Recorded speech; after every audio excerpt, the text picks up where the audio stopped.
Meanwhile, Governor Asa Hutchinson vetoes House Bill 1570, which would prohibit people younger than 18 from receiving health care pertaining to gender reassignment.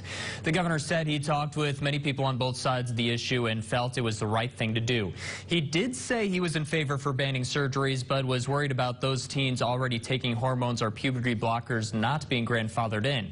In response to the governor's veto, the bill sponsors said the bill is to protect children from the effects of those therapies that are used off-label. While in some instances the state must act to protect life, the state should not presume to jump into the middle of every medical, human, and ethical issue. This would be and is a vast government overreach. We've already intervened on other things that protect children all the time. Seatbelts are a good example. Marijuana is a good example. Alcohol is a good example. Cigarettes are a good example. I've got a list about as long as my arm of places that we say no, we need to put a marker down and protect children. The governor said he expects to see this veto overridden by the legislature, but hopes his actions today will give lawmakers pause on voting to do so. KNWA's Lauren Craycott spoke with a family in the River Valley who this bill would impact if it becomes law. House Bill 1570, labeled the SAFE Act, would ban gender reassignment surgeries and hormone supplements for anyone under the age of 18 in the natural state.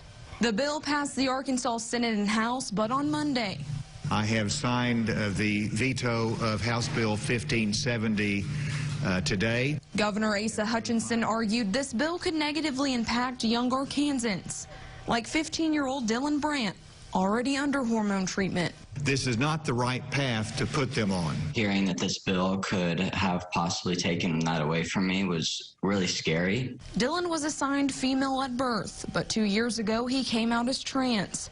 He's been working with therapists and finally started hormones 8 months ago. And that's been going amazing. Dylan's mom, Joanna Brandt, angry to see how far this bill has gone. These people that don't know my son and don't know me think that they somehow know better than we do what's best for him. I had watched Dylan go through this process. He's doing so incredibly well, emotionally, mentally, physically. But the governor's announcement gave the Brandts a sigh of relief. Now they hope legislators will follow suit. Do what the governor did. Take the time to talk to these kids. Take the time to talk to and meet transgender people and parents of transgender kids. Get to know their stories. Get to know them as people. Reporting in the River Valley, Lauren Craycall, KNWA Northwest Arkansas News. The American Civil Liberties Union released a statement today on the governor's veto, saying in part, quote, medical decisions should be left up to trans youth, their parents, and their doctor, not politicians or the government. Arkansas legislators should recognize the work Governor Hutchinson put into this decision and follow his lead by allowing this veto to stand.